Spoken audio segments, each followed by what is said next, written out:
எனக்கு தெரிஞ்சு இந்த மேடையில பாதிக்கு மேற்பட்ட ஒரு காதல் திருமணமா தான் இருக்கும்னு நினைக்கிறேன். காதல் திருமணம் கை தூக்குங்க. கிட்டத்தட்ட 90% 100% இங்க காதல் திருமணம் தான். கூடுதல் மகிழ்ச்சியான எனக்கும் காதல் திருமணம் தான். ஆனா காதல் திருமணம் தான் இருக்கிறது ரொம்ப கஷ்டமான திருமணம். முதல்ல காதலன் காதலியவோ இல்ல காதலன்ட்டையோ காதலை சொல்லணும். அதுக்கு பெரிய தைரியம் வேணும். அதுக்கு நம்மளை தயார்படுத்திட்டு ஐ லவ் யூ டூ நம்ம இவ்வளவு ஈஸியா சொல்லிடுறோம். அதுக்கப்புறம் ஒருத்தர் ஒத்துக்க வைக்கணும், இம்ப்ரெஸ் பண்ணணும்,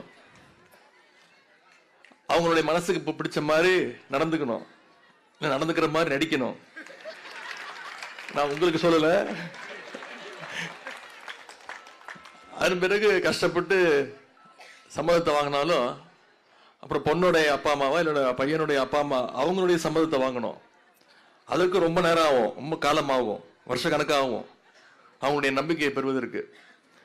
அதன் பிறகு அவங்க சம்மதிச்சிட்டாலும் குடும்பத்துல இருந்து புதுசா ஒருத்தன் வருவான்.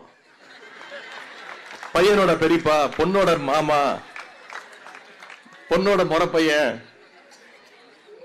அப்படி அவங்களையெல்லாம் சமாளிக்கணும்.